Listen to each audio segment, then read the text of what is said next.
Rohit Sharma captain, Shubman Gill vice captain, Yashasvi Jaiswal backup opener. अब बोलने में कोई मतलब हिचकिचाहट भी नहीं हो रही है। और मैंने कहा था कि यशस्वी जायसवाल जो है वो बैकअप में ही बैठेगा, बाहर ही बैठेगा, देख लेना। विराट कोहली, श्रेयस अय्यर, ऋषभ पंत। मैं फिर अपनी बात रिपीट कर दूं, एक होती है ख्वाहिश, एक होती है हकीकत। मैंने तुम लोगों को हकीकत बोला था या नहीं बोला था? ख्वाहिश कुछ भी हो सकती है। ख्वाहिश मेरी भी हो सकती है कि मैं संजू सैमसन खिलाऊं। ख्वाहिश मेरी ईशान किशन भी हो सकती है। बैटिंग ऑर्डर देखना है, लेफ्टी राइटी भी देखना है, बहुत सारी चीजें देखनी है। और लेफ्टी क्यों जरूरी है ये आगे चल के बात करते हैं। उसके बाद केएल राहुल, कल साफ साफ लिखा था मैंने, ऋषभ पंत और केएल राहुल ही विकेट कीपर होंगे आपके दो। भले ही एवरेज किसी की ऊपर नीचे हो, लेकिन ये दो ही सेलेक्ट होंगे। होने कौन कौन चाहिए उसमें डिबेट हो सकती है, लेकिन होने वाले ये हैं दोनों। सो ये दोनों विकेट कीपर भाई लोगों आपके जो है वो सेलेक्ट हो गए हैं। Hardik Pandya, no Nitish Kumar Reddy, no backup. ये गलती है कि नहीं है, एक बार जरा बता दो। हार्दिक पांड्या भी डिजर्व करता है एक बैकअप। खांसी हो जाए, जुकाम हो जाए, बुखार हो जाए, कोई तबीयत वैसे बिगड़ सकती है, भगवान ना करे इंजरी हो, एक बैकअप होना ही होना चाहिए है। वहां क्या रिक्वायरमेंट है क्या नहीं है वो अलग बात है, बट यहां दिक्कत क्या है, 15 में किस किस को रखोगे, ये वाली दिक्कत भी मैं समझता हूं। लेकिन एक बैकअप रहना चाहिए भाई लोगों। फिर आ जाते हैं भाई अक्षर पटेल। जैसे अक्षर पटेल जडेजा का बैकअप, जडेजा का बैकअप अक्षर पटेल, कुछ भी कह सकते हो। ये दोनों के दोनों 11 में भी खेल सकते हैं, कोई एक भी खेल सकता है। सो इस तरीके से हार्दिक के लिए भी रहना चाहिए था, बट जगह नहीं है, वहां पे जगह ही नहीं है, 15 ही रख रहे हैं।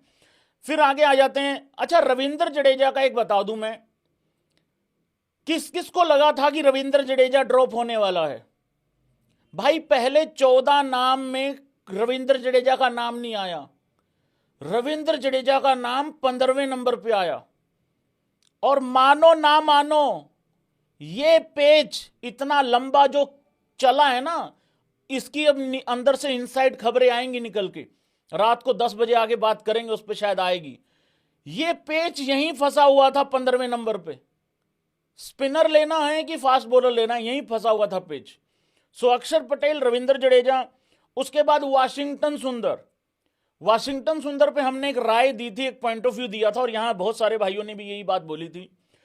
वाशिंगटन सुंदर इस वजह से टीम में आ सकता है, थोड़ा सा बैटिंग दे देगा, थोड़ा सा बॉलिंग दे देगा। वो जैसे हम गौतम गंभीर के माइंडसेट से 11 बनाते हैं ना, तो उसमें वाशी आता है। हालांकि कंडीशन के हिसाब से ठीक है, अच्छा प्लेयर है, कोई ऐसा नहीं है कि हाई क्यों ले लिया, ये बिल्कुल ठीक है, कोई दिक्कत नहीं। वरुण चक्रवर्ती इसी वजह से पीछे रह गया कि नहीं रह गया, क्योंकि वरुण चक्रवर्ती फील्डिंग खराब है, बैटिंग में हो सकता है वो स्ट्राइक भी ना दे, मतलब सिंगल भी ना दे। तो इसी वजह से वाशिंगटन सुंदर को यहां पे भाई सिलेक्शन हुई है। नहीं तो वरुण चक्रवर्ती भी ले सकते थे तुम, अगर तुम्हें एक प्रॉपर प्योर अगर स्पिनर ही चाहिए था। तो वाशिंगटन सुंदर आ गया, कुलदीप यादव आ गया। हालांकि बड़ी रूमर्स थे, इंजरी है, ये है, इंजरी थी लेकिन कम कर रहा है। हमारा जो चीफ सेलेक्टर है, हमारे जो कप्तान साहब हैं, वो भी भगवान भरोसे ही हैं। हाँ, भगवान रहना चाहिए, सबको भगवान भरोसे रहना चाहिए। लेकिन कई बार क्या होता है ना, कुछ प्रोफेशनलिज्म भी होता है। नहीं नहीं करे, हो जाएगा, ठीक हो जाएगा, हो जाएगा, वी होपफुल, वी होपफुल। भाई होपफुल तो पूरा देश है कि हम चैंपियन ट्रॉफी भी जीत जाएंगे, पर अच्छा तो खेलना पड़ेगा ना जाके। अकेले होपफुल तो 8 की 8 टीमें होंगी। सो ये कहा गया है भाई लोगों, अगर जसप्रीत बुमराह नहीं है तो राणा जो है वो आ जाएगा, मतलब, या ये कह लो कि भाई जो ये जो ओडीआई सीरीज है, इसमें जो है वो राणा है। तो मतलब इसको कुछ भी समझ सकते हो तुम। और यहां पे भी सिराज का नाम नहीं है, ये थोड़ी हैरानी है कि नहीं है, ये तुम बता सकते हो, ये तुम अपनी राय दे सकते हो। क्योंकि राणा का क्या है ना, राणा फिर वही आ जाता है गौतम गंभीर वाला इफेक्ट। हालांकि मैं ओडीआई में पता नहीं क्या क्या होगा क्या नहीं, मैं T20 में राणा को रखता हूं हमेशा, और टेस्ट में थोड़ा नहीं रखूंगा, लेकिन हाँ यहां जरूर, मतलब ओडीआई में देखना पड़ेगा कैसा करेगा क्या नहीं करेगा। उसके बाद भाई लोगों, कॉन्ग्रेचुलेशन भाई लोगों, जान खा रखी है पिछले 2-2.5 महीने से। अर्शदीप आएगा कि नहीं आएगा, अर्शदीप आएगा, आ गया Arshdeep. By the way Arshdeep का ओडीआई में डेब्यू नहीं होने जा रहा है। किस किस को लग रहा है कि डेब्यू हो रहा है? डेब्यू नहीं होने जा रहा है, कमबैक हो रहा है। अर्शदीप ने अपना आखिरी ओडीआई शायद 2022 में खेला था, उसके बाद उसको एक फॉर्मेट में सीमित कर दिया था, जिसका नुकसान भी हो सकता था, फायदा भी हो सकता था, लेकिन अल्टीमेटली उसको फायदा हो गया कि उसने एक ही फॉर्मेट में फोकस रखा। तो उसकी जो है भाई लोगों वापसी हो रही है, ये बहुत अच्छी बात है, ये मतलब ठीक ठीक ठीक चीज है ये। तो आगे कौन है? आगे आ जाता है भाई लोगों मोहम्मद शामी। हाँ, 2023 में खेला था, ये खेला। मैं ओडीआई की बात कर रहा हूं भाई लोगों।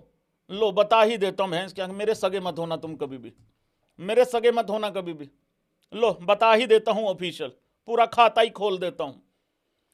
लास्ट ओडीआई हाँ 2024 में खेला था, भैंस क्या मेरे ध्यान नहीं रहा।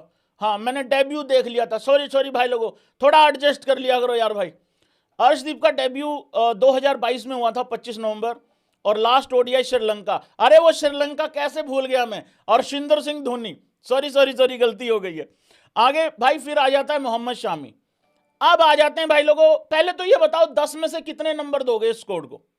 ये लाइव थोड़ा छोटा स्वीट एंड स्पाइसी होने वाला है, इसको ज्यादा लंबा नहीं करेंगे, फिर रात को बात करेंगे आराम से फुर्सत से। मेरे हिसाब से इस स्कोर में एक ही हैरानी है मेरे हिसाब से, वो ये है कि सिराज ड्रॉप हुआ है।